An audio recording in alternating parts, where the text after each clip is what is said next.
And then we are gonna roll audio. What's up, man? What's up? What's up? Man, thanks for doing this.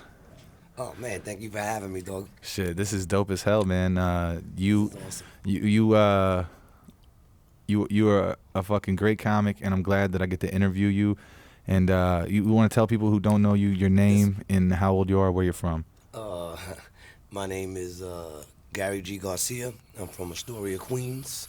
49 years old. I like swimming and fishing and long walks in the park. That's actually a lie. I don't like any of those things.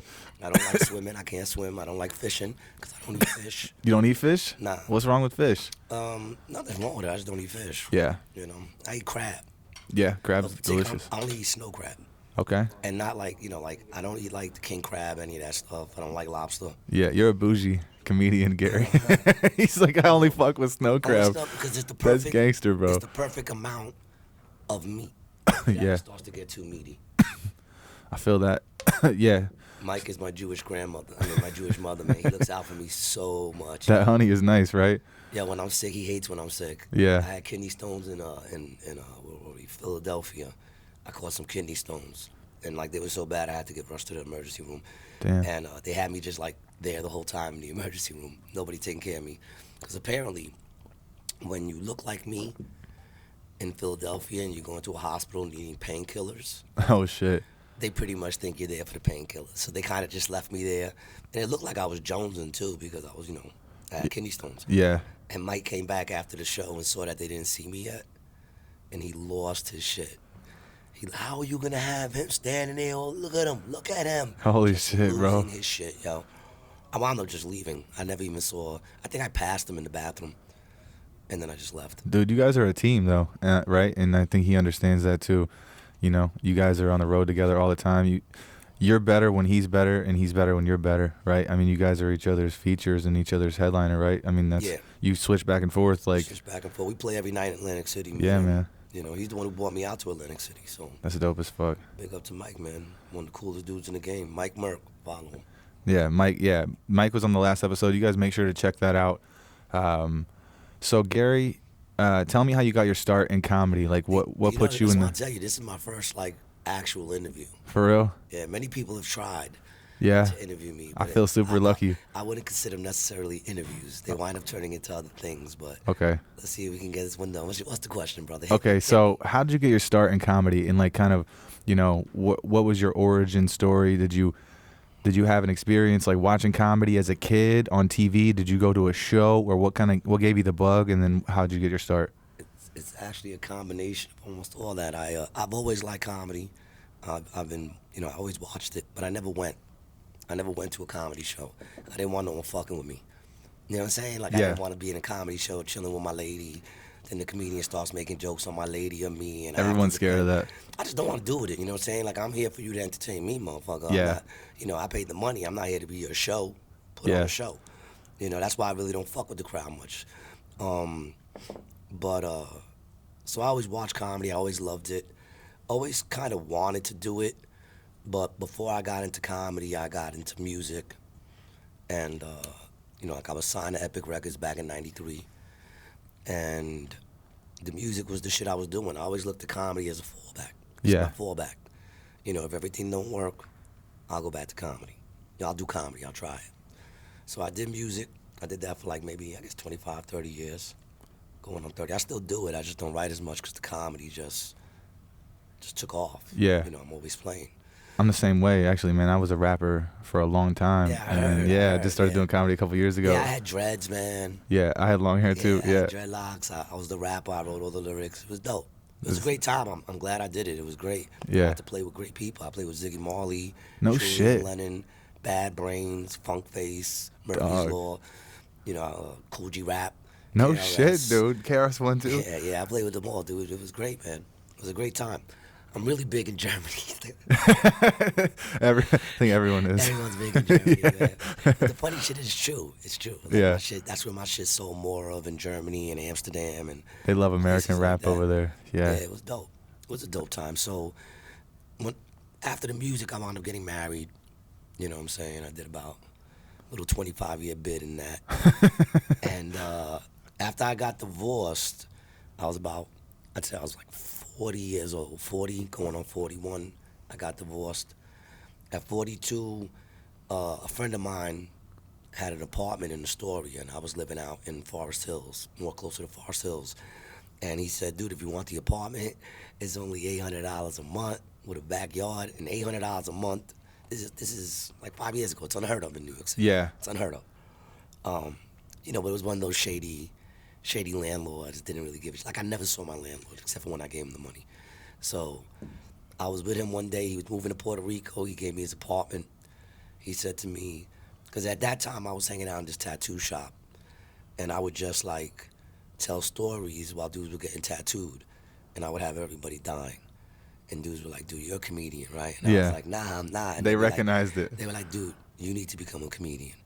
And the idea started bubbling in my head even more, because I felt like, at 42, I guess it's time to check that fallback. Yeah. How much further can I fall back? You know what I'm saying? Right. I'm already 42, 41 at the time. And my boy said to me, this sucks, dude. I'm moving to Puerto Rico. I know you're going to do that comedy shit, and I'm not even going to get to see you do it. Yeah. And I said, you know what, dog? You got me the apartment. There's an open mic up the block. It's open now. Let's go try this comedy shit. So we were actually doing a podcast. I used to have a podcast called Rated G. This is even before I did comedy. It was called Rated G. Send me a link. Is it still up? Yeah, it's still up. I'll check it out. Yeah, it's called Rated G with Gary Garcia and the Rust and Blues Rat Pack. And it was basically me and 5 of my friends, and we just smoked weed and drank we would get like a bottle of liquor, and we would drink the whole bottle during the podcast. Fuck yeah. And just get fucked up. And talk shit. Yeah, so the podcast would always start off real intellectual and shit. Well, intellectual as 6 people with a GED can get. Right, smoking pot, right. Yeah, smoking pot. But then by the end, it was just pure nonsense, rambling, drunkenness. It was great. Somebody at some point, you guys were just like, we got to turn it off this time. Like, this is it. Like, the bottle's gone. Yeah, that would be the ending of it. Yeah, that would be the end of it. Little ones called short takes, where me and one of my friends would just smoke a blunt, and the podcast lasted as long as the blunt lasted. So if the weed was real good, you might get a 45-minute. Yeah. Because you just start rambling. You might have to put it out. Yeah. You put it out. You just say blah blah blah. And so that always fluctuated between like 45 minutes, hour, 45 minutes to like 15 minutes. Yeah. We did one time that just was 15 minutes. That's a good idea for a podcast. I had a second one where I was gonna do. John Morris. Yeah. I was gonna do one with him called 2 Guys in One Bowl, where we just smoke a bowl of whatever new weed every week and do a short 20-minute take. Yeah, shit like that's dope. Yeah, we did one a couple months ago. We haven't did it again. So we finished doing the podcast, and my man said that shit. So we went and we did an open mic. It was a mixed open mic, which means music and comedy and poetry, whatever you want to do. So the musicians would get 3 songs. So the comics would get 15 minutes. The comedians got 15 minutes. So the first time I ever went up, I did actually 18 minutes. I blew his light. I didn't know about the light. Damn. I was rolling. Is your first time and you were on stage for 18 minutes? Yeah. And the lady said, I was going to cut your mic, but I had to hear the ending of that story. Oh, shit. That's how good you were doing, though. Yeah, I destroyed the first time. She wanted to hear, yeah. What? I wish I could say I destroy every time I go up. I don't, but I destroyed the first time. I'm about 98%. Yeah. Gonna have a good set. But, that 2% is the one that hurts. Right. But it's also the one that helps you grow. It does, dude. I ate a bag of dicks a couple weeks ago. Yeah, and then I had a bunch of fire sets after that because I was like, nah, it's not happening again. I'm sure, you do a lot of dark comedy. Yeah. So I'm sure you get a lot of that. I came out swinging. That's not funny, it's just that. Yeah. I got to start off with more silly shit. Nowadays, people are just so touchy. They're scared. Comedians are touchy. They're scared of it, dude. I know comedians who get offended. Yeah. You're a comedian.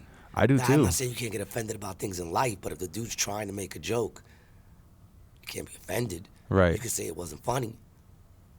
But you can't, I don't think you have the right to be offended as a comedian. That's insane. I don't think so either, especially knowing that this is an art form and one of the last free-thinking art forms still available. Like, it's dying. Yeah. Being able to be a free thinker is like slowly. Well, the good news is I'll be dead before it's dead. Yeah. I think I have the last legs. I'm on the last legs of it. So yeah.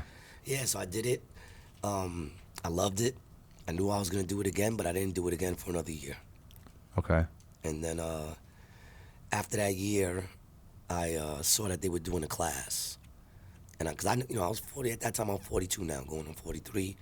I know nothing about where I can get into comedy. You know what I'm saying? I never been to a comedy club till one of my ex-ladies brought me to see Patrice O'Neal. Dude, he's one of my favorite fucking He's the comedians first of all comedian I time. ever saw live. Elephant in the Room, one of the best specials ever. Best comedian I ever, first comedian I ever saw live. My favorite comedian, Ever. him and Bill Second? Burr. Oh, okay. Peace, man.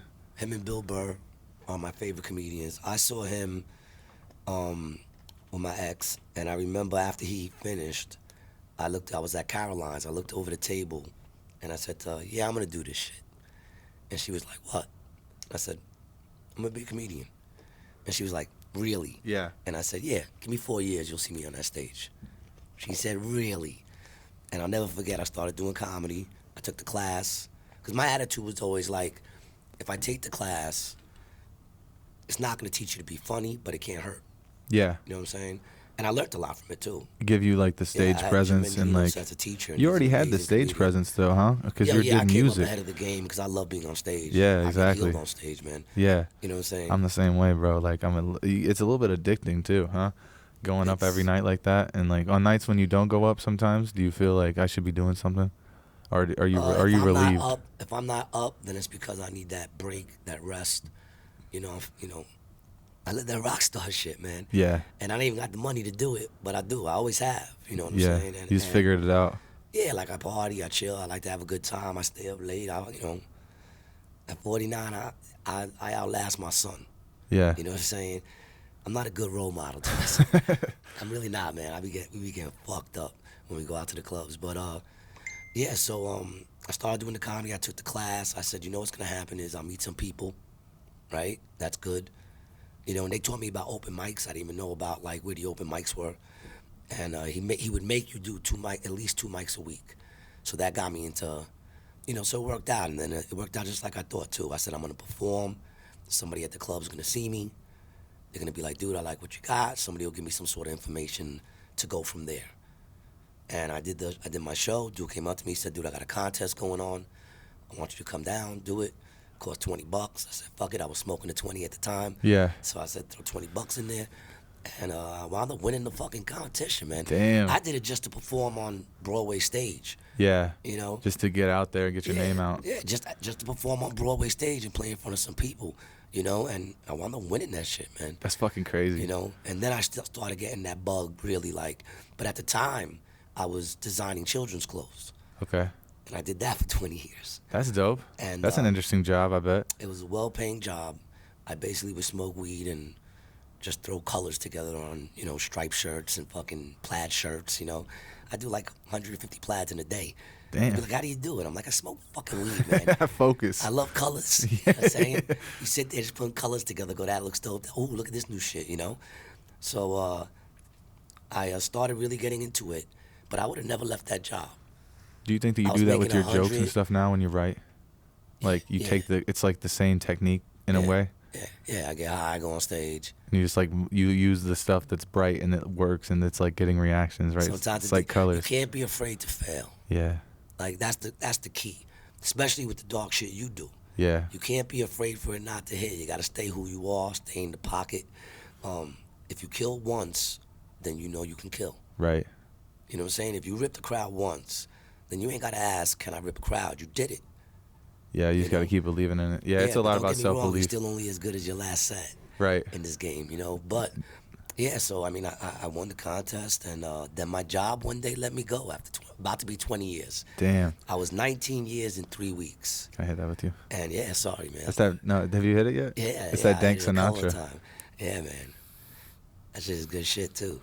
Damn, your job let you go. Like I literally just woke up, man, and I'm nice. That shit is dope. That's the shit that I'm scared of, is like that, and that's why I hold on to like making my own media and writing my own content, is because, dude, eventually somebody's gonna come in and maybe buy you out, or they'll just one day they're like, we don't need you anymore. We got a new machine that replaced you, and it's very possible for that to happen, bro. Well, it happened. Yeah, it happened to you. I said what? You didn't want to get me to watch? Because when I hit 20 years, they get you a watch. And instead of getting you a watch, damn, dude, you didn't want to get me a watch. You fired me 1 week. But, I mean, it was cool. It's the best thing that ever happened to me because I never would have left. And I went out like a gangster. They gave me severance. They tried to give me 19 weeks of severance. And I was kind of offended by that. because they said they were giving me a week for every year I was there. It was 20. 19 years, 3 weeks. Did dog. you have words with this dude or said, something? Oh yeah, Yeah, no, yeah. I literally, Y'all- the way I went. You want to hear the story about how I got fired? It's Yeah, a very great fuck yeah. story. It's a very great story. All right, so I was designing children's clothes. Right, I was working. They had me in the women's department, but I worked on school. So I just chilled with a bunch of chicks, right? And the boss was this real crazy. I got nothing against her, man. She just wasn't good with dealing with people. So me and her got into a crazy argument that day. Because at the end of the day, this is a job. I'm a gangster. You know what I'm saying? Like, I'll get another fucking job. Yeah, you could work anywhere. People only talk to you the way you let people talk to you. Yeah. So I respectfully put people in check at work. You know what I'm saying? So, long story short, we get into an argument. I go to HR, and I tell HR, yo, we need to talk. And HR's eyes lit up. And I couldn't understand why her eyes got so wide, right? And then I said, I just had an argument with my boss, this and that. And then I saw her kind of calm down.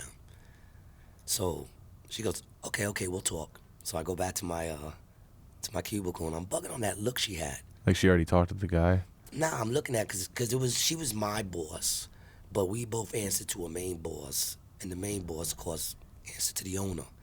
And the owner came up in the game with me. I was there for 20 years. He was the owner's son. So when he came up, I used to chill with him when I started cleaning the offices there. That's how I started. And when he got in a position to have power there, he asked me if I went in and said, I can't just keep cleaning your floors. I said, I know I don't got the education, but motherfucker, you show me once, I'll show you twice. Yeah. You know what I'm saying? I said, if you're gonna waste my talent, I'm gonna go somewhere else. I wanted to do marketing, but he gave me classes to go do design. So I started designing, became the head designer. And I'm sitting there thinking about it, and I was talking to my lady at the time, and I'm like, yo, I think today's the day they're gonna let me go. She said, why? I said, because there was a look in this chick's eye like she thought I was gonna talk about something else, and it looked nervous, you know? Yeah. She's like, you're bugging, you always think they're gonna fire you. And I said, today I think it's gonna be the day. And then I go outside and I noticed that my boss didn't come back. And I walked From by, lunch or just in general? from when she left, when we had the argument. Okay. And then I noticed that our boss door was closed, and they told me that my boss was in there. So I'm like, all right. And then someone comes to me and says, yo, they just fired her. So I said, oh, it's gonna be a Black Friday. Oh, shit. Because I've already survived 2 of those where they did massive